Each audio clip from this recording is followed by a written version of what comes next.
ഇത് മാസ് മോട്ടോഴ്സിൽ നിന്നാണ്. നമ്മൾ ഹോണ്ട ഡിയോ BS4 മോഡൽ വണ്ടിയാണ്. ജനറൽ സർവീസായിട്ട് കയറ്റിയിട്ടുണ്ട്. അപ്പോൾ നമ്മൾ ഫസ്റ്റ് അതിൻ്റെ റോഡ് ടെസ്റ്റ് നടത്തുന്ന സമയത്ത് നമുക്ക് ആ ക്ലച്ചിൻ്റെ ഭാഗത്ത് നിന്നൊക്കെ നല്ല ജർക്കിങ് സൗണ്ട് ഉണ്ടായിരുന്നു. പിന്നെ സെൽഫ് അടിക്കുന്ന സമയത്ത് സെൽഫ് അടിക്കുന്ന പോയിന്റിൽ ചെറിയൊരു സൗണ്ട് വേരിയേഷൻ ഉണ്ടായിരുന്നു. പിന്നെ ക്ലച്ചിൻ്റെ ഭാഗത്ത് ഒരു ഓയിൽ ലീക്ക് പോലെ നമുക്ക് പ്രത്യക്ഷത്ത് പുറമേ തന്നെ കാണാൻ പറ്റിയിട്ടുണ്ടായി. പിന്നെ ഫ്രണ്ട് ഗട്ടറിലൊക്കെ ചാടുമ്പോൾ ഫ്രണ്ടിൽ നിന്ന് നല്ല രീതിയിൽ അടി കാര്യങ്ങൾ കാണിക്കുന്നുണ്ടായിരുന്നു. പിന്നെ സ്റ്റാർട്ടിങ് കംപ്ലയിൻറ്റ് പറഞ്ഞിട്ടുണ്ട്. കാലത്ത് സ്റ്റാർട്ട് എടുക്കാനായിട്ട് ചെറിയൊരു പ്രശ്നം കാണിച്ചായിരുന്നു. അങ്ങനെ 1-2 കംപ്ലയിൻസുകളാണ് മെയിനായിട്ട് പറഞ്ഞാണ്. പിന്നെ ബ്രേക്കൊക്കെ തീരെ കുറവായിരുന്നു ബാക്ക് സൈഡൊക്കെ കേട്ടോ. അപ്പോൾ നമ്മൾ സർവീസിന് വേണ്ടിയിട്ട് വണ്ടി കയറ്റിയിട്ടുണ്ട്. കയറ്റി അതിൻ്റെ ബാക്ക് വീലിൻ്റെ ഭാഗത്ത് തന്നെ ചെക്ക് ചെയ്ത് കൊടുക്കുന്ന സമയത്ത് നമുക്ക് അതിൻ്റെ ബാക്ക് ബ്രേക്ക് ലൈൻഡർ മാക്സിമം തീർന്ന് നിൽക്കണം. ഇത് കമ്പനി ലൈൻഡറൊന്നുമല്ല, ഡ്യൂപ്ലിക്കേറ്റാണ്.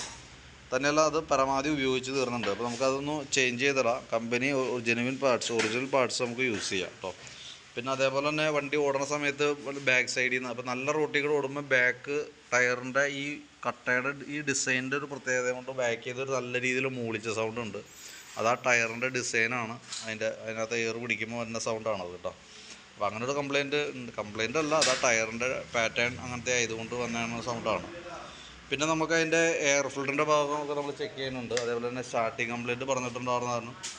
കാർബറേറ്ററിൻ്റെ ഭാഗവും നമ്മൾ ചെക്ക് ചെയ്യുന്നുണ്ട്. എയർ ഫിൽറ്റർ ശരിക്കും പറഞ്ഞാൽ നമുക്ക് കിടക്കുന്നത് കമ്പനി ഫിൽറ്ററൊന്നുമല്ല, ഡ്യൂപ്ലിക്കേറ്റാണ്. പക്ഷേ എന്നാൽ പോലും പുതിയ ഫിൽറ്ററാണ്, പേപ്പർ ടൈപ്പ് ഫിൽറ്ററാണെന്നുള്ളൂ. നമുക്കതൊന്ന് ക്ലീൻ ചെയ്ത് റീസെറ്റ് ചെയ്യാം, എയർ അടിച്ചൊന്ന് ക്ലീനാക്കി റീസെറ്റ് ചെയ്യാം. ക്ലച്ചിൻ്റെ ഭാഗം ചെക്ക് ചെയ്യുമ്പോൾ ക്ലച്ചിനകത്ത് 1-2 കംപ്ലയിൻസുകളുണ്ട്. സെൽഫ് അടിക്കുമ്പോൾ ഒരു സൗണ്ട് വേരിയേഷൻ വന്നിട്ടുണ്ട്. അത് ഈ ക്രാങ്കിൻ്റെ അലൈൻമെൻറ്റിനെ ബാധിച്ചിട്ടുണ്ട്. ക്രാങ്കിൻ്റെ അലൈൻമെൻറ്റ് ചെറിയൊരു വേരിയേഷൻ വന്നേക്കണം കൊണ്ടാണ് ആ സൗണ്ട് വ്യത്യാസം വന്നത്. അതുകൊണ്ട് തന്നെയാണ് അത് ഈ സൈഡിലൊക്കെ നല്ല രീതിയിൽ ഓയിൽ ലീക്ക് കാര്യങ്ങളുണ്ട്. ഈ കാണുന്ന മൊത്തം ഓയിൽ ലീക്കേജാണ് കാണുന്നത് കേട്ടോ. അപ്പോൾ അത് നല്ല രീതിയിലൊന്ന് ക്ലീൻ ചെയ്തിട്ട് ക്രാങ്ക് അലൈൻ ചെയ്തിട്ട് വേണം നമുക്ക് അതിൻ്റെ ഓയിൽ സീൽ മാറ്റാനായിട്ട്. അത് കൂടാതെ കൊണ്ട് 1-2 കംപ്ലയിൻസുകളും ക്ലച്ചിനകത്തുണ്ട്. ഇതതിൻ്റെ വേരിയേറ്റർ ബോഡി ബോസ് ഡ്രൈവ് അടങ്ങുന്ന യൂണിറ്റാണ്. അതും അത്യാവശ്യം നോക്കുമ്പോൾ അത്യാവശ്യം നല്ല രീതിയിൽ പ്ലേ കാണിച്ചു തുടങ്ങിയിട്ടുണ്ട്. അതിൻ്റേതായിട്ടുള്ളൊരു മുഴക്കം, ഒരു സൗണ്ട് വേരിയേഷൻ ഉണ്ട്. അത് കൂടാതെ കൊണ്ട് നമുക്ക് അതിൻ്റെ ബാക്കിലത്തെ ക്ലച്ച് പുള്ളിയുടെ വീല് നമ്മൾ ഗ്രീസ് ചെയ്യാൻ വേണ്ടിയിട്ട് അഴിച്ചാണ്. അപ്പോൾ അത് നോക്കുമ്പോൾ അതിൻ്റെ ഈ പിന്നൊക്കെ നല്ല രീതിയിൽ ഓവലായി പോയേക്കാണ്. കാരണം എന്ന് വെച്ച് കഴിഞ്ഞാൽ ഇതൊക്കെ നല്ല രീതിയിൽ ഇത്രയും പ്ലേ കാണിക്കുന്നുണ്ട്. അപ്പോൾ ഇതിൻ്റെ ഒരു ഇത് പറയുകയാണെന്നുണ്ടെങ്കിൽ ഇത് കറക്റ്റ്, ഇത് റൗണ്ട് ഷേപ്പാണ്, കറക്റ്റ് റൗണ്ട് ഷേപ്പാണ്. നോക്കുമ്പോൾ കൃത്യമായിട്ട് നമുക്ക് മനസ്സിലാവും. സെയിം റൗണ്ട് തന്നെ ആയിരുന്നു ഇത്, പക്ഷേ തേമാനം ഉള്ളത് കൊണ്ട് ചെറുതായിട്ട് ഓവലായ ഒരു കണ്ടീഷനിലേക്ക് വന്നേക്കണതാണ്. അത് ശരിക്കും പറഞ്ഞാൽ ഈ വീല് കംപ്ലയിൻ്റ് ആയേക്കാണ്. അപ്പോൾ നമ്മളത് വീല് മാറ്റിയിടാണെങ്കിൽ വീലും ഈ പിന്നുകളും കൂടി മാറ്റുകയാണെന്നുണ്ടെങ്കിൽ ആ കംപ്ലയിൻ്റ് അവിടെ തീർന്നു പോയിക്കോളും.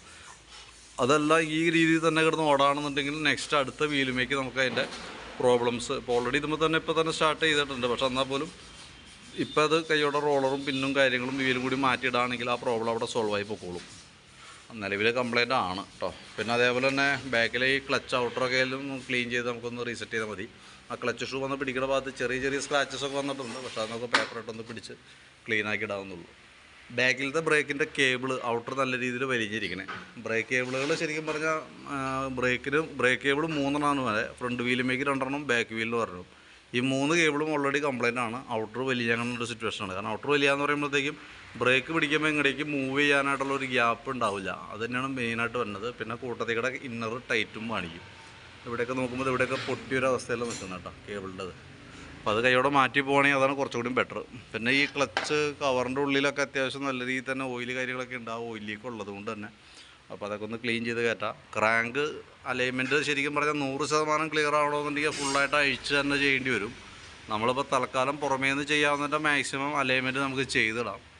വീണ്ടും റിപ്പീറ്റ് ഓയിൽ ലീക്കേജോ അതല്ലെങ്കിൽ സൗണ്ട് വേരിയേഷനോ വന്നു കഴിഞ്ഞാൽ അത് ഫുള്ളായിട്ട് അഴിച്ച് തന്നെ നമുക്ക് ക്ലിയർ ചെയ്യേണ്ട ഒരു വർക്കാണ് കേട്ടോ. അത് നിലവിൽ അങ്ങനത്തെ ഒരു കംപ്ലയിൻറ്റ് സ്റ്റാർട്ട് ചെയ്തിട്ടുണ്ട് നിലവിലിപ്പോൾ വണ്ടി.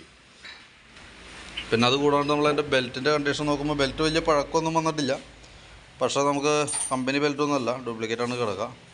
പക്ഷേ എന്നാലും തൽക്കാലം അത് ഉപയോഗിക്കുക. കാരണം എന്താ വെച്ചാൽ എന്തായാലും നമ്മൾ പൈസ കൊടുത്ത് മേടിച്ചേക്കണതാണ്. പിന്നെ അത് കൂടാണ്ട് എഞ്ചിൻ ഹെഡിൻ്റെ ഭാഗത്ത് ലീക്കേജ് ഉണ്ട്. ഹെഡിൻ്റെ കവർ ഗ്യാസ്കറ്റ് ലീക്കായിട്ടുണ്ട്. അതൊന്ന് കൈയോടെ നമുക്കത് മാറ്റിയിടാണെങ്കിൽ അതായിരിക്കും കുറച്ചുകൂടി ബെറ്റർ. കാരണം എന്താ വെച്ചാൽ ഉള്ളിലായതുകൊണ്ട് തന്നെ ലീക്ക് നമുക്ക് പുറമേ നിന്ന് കൃത്യമായിട്ട് നമുക്ക് അറിയാൻ പറ്റില്ല. ഇത് തന്നെയായാലും പുറമേ വന്ന് ഓയിൽ ചാടി തുടങ്ങിയിട്ടുണ്ട്. അപ്പോഴാണ് നമുക്ക് പ്രത്യക്ഷത്തിൽ കാണാനായിട്ട് സാധിക്കും. പിന്നെ അതുകൂടാതെ നമുക്ക് അതിൻ്റെ ഫ്രണ്ട് ഭാഗത്തേക്ക് വരുമ്പോഴത്തേക്കും ഫ്രണ്ട് ബ്രേക്കിൻ്റെ കേബിളുകൾ ഓൾറെഡി കംപ്ലയിൻ്റ് ഉണ്ട്. കാരണം കേബിളിൻ്റെ കംപ്ലയിൻറ്റ് പറഞ്ഞിട്ടുണ്ടായിരുന്നു. ഇതാണ് അതിൻ്റെ പ്രോബ്ലം വന്നത് കേട്ടോ. കാരണം ബ്രേക്ക് പിടിച്ചാൽ അങ്ങോട്ടേക്ക് മൂവ് ചെയ്യാനുള്ള ഗ്യാപ്പില്ല, ഔട്ടർ വലിഞ്ഞു വന്നേക്കാണ്. അതാണ് അതിൻ്റെ കംപ്ലയിൻറ്റ്. ഫ്രണ്ടിലത്തെ ബ്രേക്ക് ലൈൻഡർ നമുക്ക് ക്ലീൻ ചെയ്തിട്ടാൽ മതി. ലൈൻഡർ നല്ല ലൈൻഡറാണ്, അത് ക്ലീൻ ചെയ്ത് കയറ്റാവുന്നുള്ളൂ. ഹെഡ്ലൈറ്റിൻ്റെ ഒരു പോയിൻ്റ് ഇല്ല, ബൾബ് പോയേക്കാണ്. അപ്പോൾ ബൾബ് മാറ്റിയിടാം, കാരണം ഒരു ബൾബിൽ തന്നെയാണ് നമുക്ക് ഹൈ ബീമും ലോ ബീമും ഉണ്ട്. പിന്നെ അത് കൂടാണ്ട് ആ ഗട്ടറിലൊക്കെ ചാടുമ്പോൾ സൗണ്ട് കാണിച്ചുകൊണ്ടിരുന്ന ഇവിടുത്തെ ബുഷൊക്കെ പോയി കിടക്കണം. അതുകൊണ്ട് ലിങ്കിൻ്റെ ബുഷും പോയിട്ടുണ്ട്. ഇതൊക്കെ ഇത്രയും പ്ലേ കാണിക്കണം. അപ്പോൾ അത് ആ ബുഷ് മാറ്റിയിട്ടാൽ തന്നെ അത് ക്ലിയർ ആവുള്ളൂ. പിന്നെ അതിൻ്റെ കുഷൻ ബുഷൊക്കെ ആയാലും പൊടിഞ്ഞൊരവസ്ഥയിലേക്കാണ് പോകുന്നത്. അപ്പോൾ അതും കൂടി മാറ്റി ക്ലിയർ ചെയ്തിട്ട് കഴിഞ്ഞാൽ ആ ഭാഗം കറക്റ്റായി പോകുള്ളൂ. ബാറ്ററി നമ്മളൊന്ന് ചെക്ക് ചെയ്ത് പോകുന്നുണ്ട്. 2022 മോഡൽ ബാറ്ററിയാണ് ഇത് ഇരിക്കുന്നത്, ആംറോണിൻ്റെ ബാറ്ററിയാണ്. അപ്പോൾ അതിൻ്റെ വോൾട്ട് നോക്കുമ്പോൾ 12.71 വോൾട്ട് കാണിക്കുന്നുണ്ട്. ബാറ്ററി നമ്മൾ ടെസ്റ്റിലേക്ക് കൊടുത്തിട്ടുണ്ട്. ടെസ്റ്റിലേക്ക് കൊടുക്കുന്ന സമയത്തും നിലവിൽ ഓക്കെ ആയിട്ട് തന്നെയാണ് കാണിക്കുന്നത്, വേറെ പറയത്തക്ക കംപ്ലയിൻ്റ് ഒന്നുമില്ല. പിന്നെ സ്പീഡോമീറ്റർ ഓൾറെഡി വർക്കിംഗ് അല്ലായിരുന്നു, അത് കേബിൾ ലൂസായി പോയിരുന്നതാണ്. അപ്പോൾ അത് നമ്മൾ കറക്റ്റ് ചെയ്ത് സെറ്റ് ചെയ്ത് ഇടണം. അത് കേബിൾ മാറ്റേണ്ട ആവശ്യമൊന്നുമില്ല, അത് ക്ലിയർ ചെയ്താൽ മതി. അതേപോലെ സ്പാർക്ക് പ്ലഗും കൂടി ഒന്ന് മാറ്റിയിടണം. നമുക്ക് എന്തെങ്കിലും സ്റ്റാർട്ടിങ്ങിൻ്റെ പ്രോബ്ലം പറഞ്ഞിട്ടുണ്ട്. അപ്പോൾ പ്ലഗും അത്യാവശ്യം ശരിക്കും എയർ ഫിൽറ്റർ മാറ്റുമ്പോൾ ആ കൂട്ടത്തിൽ പ്ലഗും കൂടി മാറ്റിയിടേണ്ടതാണ്. ഇത് മാറ്റിയിട്ടില്ല, അപ്പോൾ അതൊന്ന് ചേഞ്ച് ചെയ്തിട്ടേക്കാം. സെക്കൻഡറി ഫിൽറ്റർ യൂണിറ്റ് ഫോം ടൈപ്പാണ്, സ്പോഞ്ച് പോലത്തെ, അത് മൊത്തം പൊടിഞ്ഞു പോയിട്ടുണ്ട്, അത് മാറ്റിയിടാം. പിന്നെ അതേപോലെ എഞ്ചിൻ ഓയിൽ മാറാം. ഇത്രയും കേസാണ് മെയിനായിട്ട് നമുക്ക് ചെയ്യേണ്ടതായിട്ട് വന്നത്. അപ്പോൾ ജനറൽ സർവീസിന് പുറമേ ആയിട്ട് വരുന്നത് നമുക്ക് കാർബറേറ്റർ ക്ലീനിങ് നമുക്ക് അതിന് പുറമെ തന്നെ വർക്കാണ്. കേബിളുകൾ, ബ്രേക്കിൻ്റെ കേബിളുകൾ മാറ്റണത് അതിൻ്റെ പുറമെ തന്നെ വർക്കാണ്. ബാക്കി ഇതെല്ലാം തന്നെ ജനറൽ സർവീസിൽ വന്ന വർക്കുകളാണ് കേട്ടോ. കാർബറേറ്റർ ക്ലീൻ ചെയ്യാൻ നമുക്കൊരു ക്ലീനർ ഉപയോഗിക്കേണ്ടതായിട്ടുണ്ട്. ക്ലീനർ ഉപയോഗിച്ചിട്ട് വേണം ക്ലീൻ ചെയ്തെടുക്കാനായിട്ട്. ഈ സ്ലോജറ്റൊക്കെ ബ്ലോക്ക് ആയിട്ടുണ്ട്, അതാണ് എടുക്കാനായിട്ട് അത്ര ബുദ്ധിമുട്ട് കാണിക്കുന്ന കാലത്ത്. അപ്പോൾ നമ്മളിപ്പോൾ ഇത് ക്ലിയർ ചെയ്താലും രാവിലെ സ്റ്റാർട്ട് ചെയ്യുമ്പോൾ, ഇപ്പോഴത്തെ ക്ലൈമറ്റ് വെച്ച് രാവിലെ സ്റ്റാർട്ട് ചെയ്യുമ്പോൾ ചോക്ക് വലിച്ചിട്ട് വേണം സ്റ്റാർട്ട് ചെയ്യാൻ. ചോക്ക് വലിച്ച് വയ്ക്കുക, വണ്ടി സ്റ്റാർട്ട് ചെയ്യുക, 1-2 പ്രാവശ്യം റേസ് ചെയ്ത് കഴിയുമ്പോൾ എഞ്ചിന് ഒന്ന് വാമായി കിട്ടും. അതിന് ശേഷമാണ് ചോക്ക് ഓഫ് ചെയ്യാൻ പാടുള്ളൂ കേട്ടോ. കാരണം അതല്ലാന്നുണ്ടെങ്കിൽ നമ്മൾ പെട്രോളിൻ്റെ കൺസപ്ഷൻ കൂട്ടി വയ്ക്കേണ്ടി വരും. അപ്പോൾ അങ്ങനെ വരുമ്പോൾ നമുക്ക് മൈലേജിനൊക്കെ ഡയറക്റ്റ് ബാധിക്കും. ഇതാകുമ്പോൾ ചോക്ക് വലിക്കുമ്പോൾ ആ സമയത്തേക്ക് മാത്രം കുറച്ച് പെട്രോൾ കൂടുതൽ ചെല്ലും, അതിന് ചോക്ക് ഓഫ് ചെയ്യുമ്പോൾ അത് കട്ട് ഓഫ് ആയി പോകുള്ളൂ. അതാണ് ശരിക്കും ചോക്കിൻ്റെ ഫംഗ്ഷൻ വന്നത് കേട്ടോ. അപ്പോൾ നിലവിലിപ്പോൾ ഇത്രയും വർക്കുകൾ ചെയ്യുമ്പോൾ ഏകദേശം എത്ര വരുമെന്ന് നോക്കിയിട്ട് അതിൻ്റെ ഡീറ്റെയിൽസ് ഒന്ന് വാട്സാപ്പിലേക്ക് ഒന്ന് സെൻഡ് ചെയ്തിട്ടേക്കാം. അപ്പോൾ വീഡിയോ കണ്ടു കഴിയുമ്പോൾ നോക്കിയിട്ടൊന്ന് റിപ്ലൈ ഇടാം, അതനുസരിച്ച് നമുക്ക് വർക്ക് കംപ്ലീറ്റ് ചെയ്യാം കേട്ടോ.